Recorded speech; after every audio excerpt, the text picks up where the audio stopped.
Il y a des exemples, hein. C'est comme au Ghana tout près ici. Eh bien, la langue est introduite à l'école maternelle et à l'école primaire, ce qui fait que la carte d'identité du Ghanéen, ce n'est pas la pièce que vous avez, c'est la langue que vous parlez.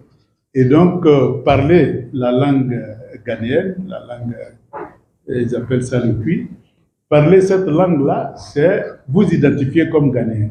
Ce qui fait que pour acquérir la nationalité ghanéenne, il faut être capable de parler cette langue.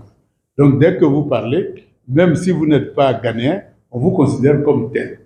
Voilà. Donc, c'est un élément, un trait culturel entre tous les citoyens ghanéens. Et il est important qu'en Côte d'Ivoire et dans tous les pays africains, on y réfléchisse pour voir comment est-ce que, parce qu'un mot dans une langue traduit une culture, traduit un savoir, traduit un produit. Nos langues contiennent la richesse de notre histoire et de notre créativité. Et donc, dès lors qu'on connaît nos langues, on connaît automatiquement tout le patrimoine culturel, artisanal, économique de cette langue-là.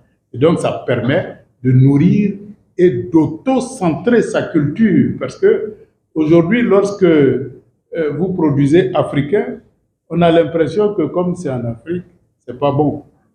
Et donc, tout ce qui est culture africaine est considéré comme de second intérêt ou de moins digne de sciences et de techniques, et donc n'étant pas aux normes, et donc ne sont pas dignes de consommation.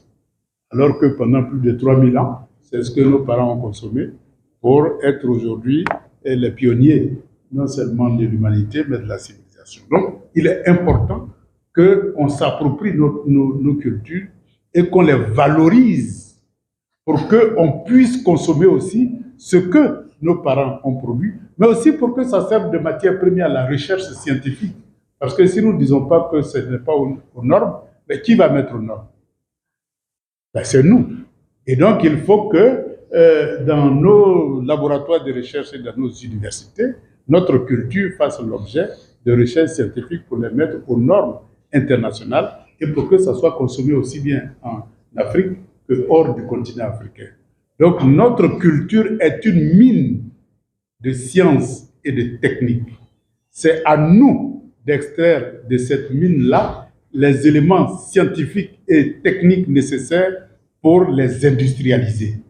Et là, on parle d'industrie culturelle. Et donc, nous devons aller vers l'industrialisation de notre culture pour que ce soit des produits de consommation courante. Et donc, que ça soit utilisé dans le quotidien des Africains. Mais les Africains même sont des créateurs. Si quand vous prenez la langue Nushi, c'est vraiment l'expression d'un mélange culturel incroyable.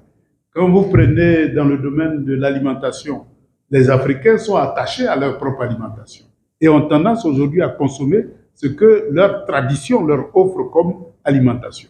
C'est comme dans le domaine de l'habillement, de la chaussure et toutes les méthodes traditionnelles que nous mettons en avant.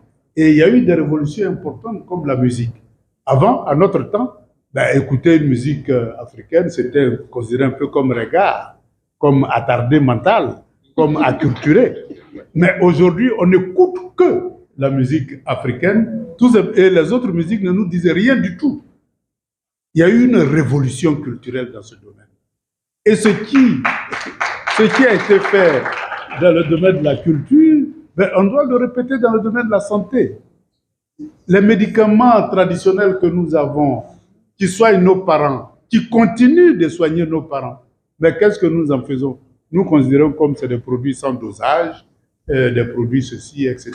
Or, ça continue de soigner. Pourquoi ne pas orienter notre recherche scientifique et technique pour les mettre aux normes et utiliser ça comme médicament produit en Afrique et pour les Africains?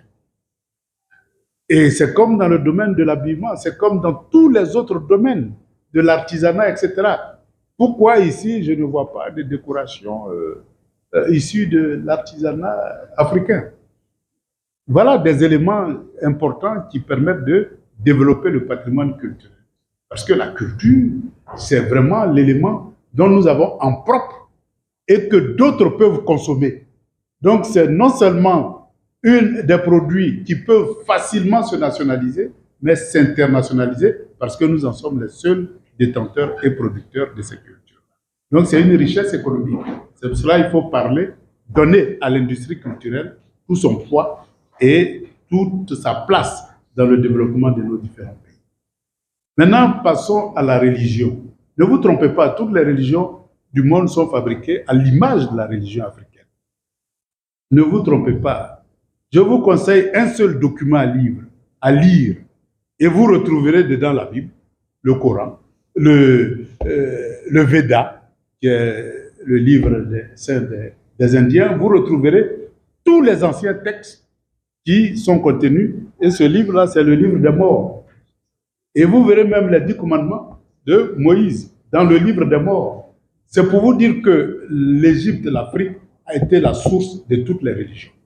Et vous prenez même la symbolique. La symbolique de l'Immaculée Conception, c'est né où? C'est né en Afrique, puisque le mythe de création du premier pharaon de l'Empire égyptien, c'est Horus, qui est le fils d'Osiris, qui n'avait pas de sexe, et qui avait pour femme sa sœur Isis. Les deux n'ayant pas de sexe ont accouché, ont engendré Horus, qui a été le premier pharaon. Donc ça, c'est un exemple d'immaculée conception.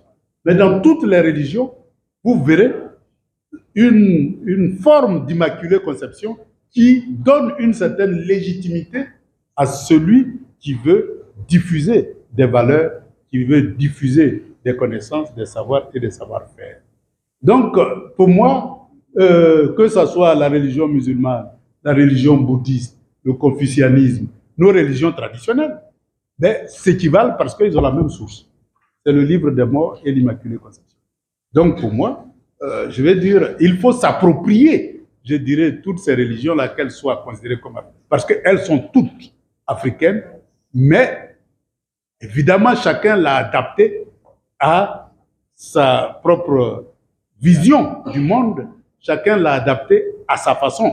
Et donc, on a l'impression que y a des chrétiens, et même dans la chrétienté, qu'il y a des orthodoxes et il y a des catholiques. Et tout ceci ne sont que des nuances d'une même science. C'est la spiritualité africaine, c'est la science de la spiritualité africaine qui s'est traduite sous forme de religion et qui a été fabriquée ou adaptée en fonction des époques et en fonction de l'histoire de l'humanité.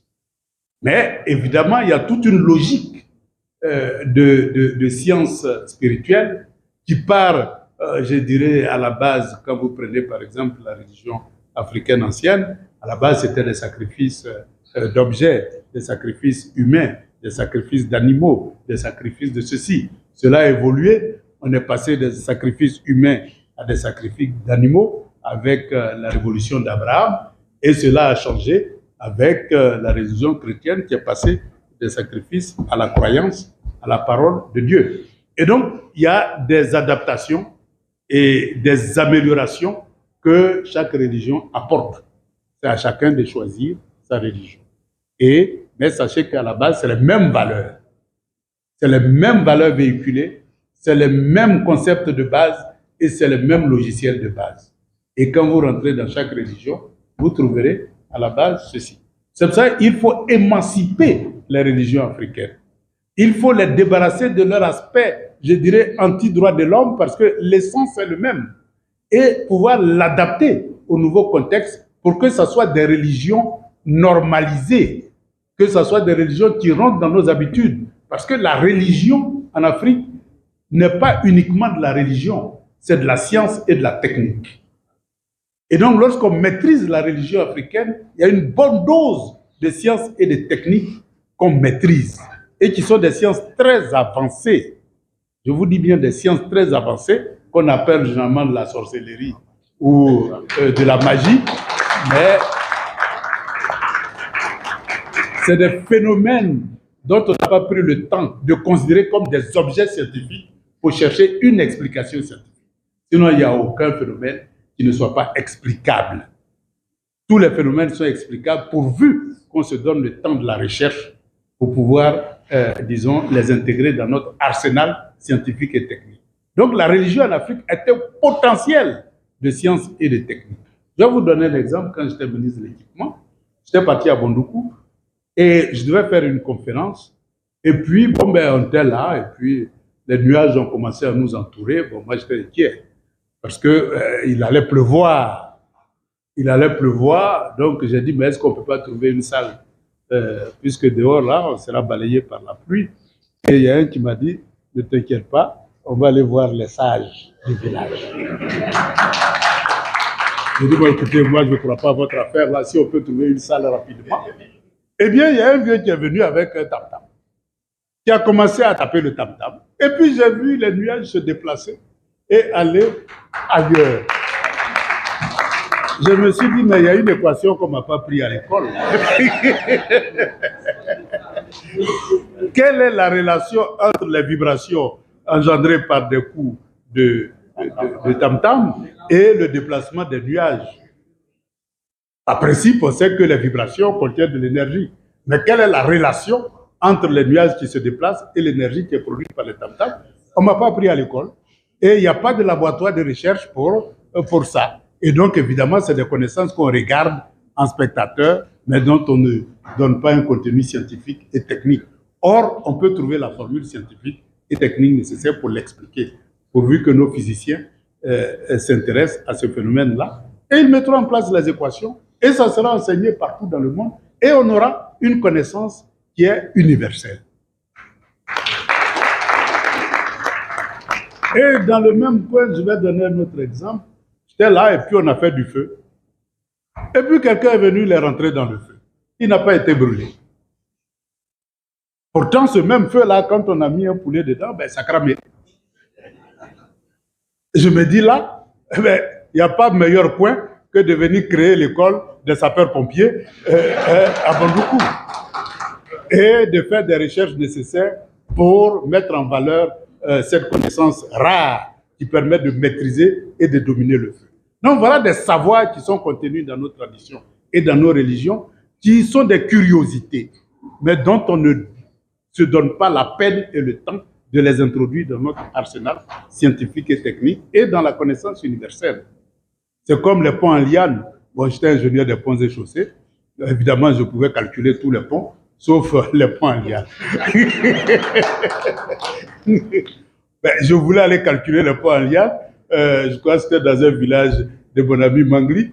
Mais on m'a dit, si vous voulez, on doit vous former d'abord dans notre langue pour que vous maîtrisez les concepts. Bon, je vous avoue que c'était très compliqué. Mais imaginons un seul instant que je me suis donné la peine d'être initié. Mais j'aurais modernisé, adapté cela. Et aujourd'hui, les ponts en liane pouvaient être construits un peu partout, puisque ça ne coûte rien du tout. C'est une seule nuit qu'on vient installer le pont en liane. Mais quel prouesse! Mais on marche dessus tout le temps, hein. Mais on ne se pose jamais la question de savoir comment on construit ces ponts en liane, parce qu'on a des laboratoires de recherche qui ne s'intéressent pas à ça. Donc nos religions sont un potentiel énorme. Il ne faut pas les regarder comme rétrogrades, il ne faut pas regarder comme la sorcellerie, c'est encore des sciences potentielles non encore mises en valeur. Et nos chercheurs doivent s'intéresser à ces domaines.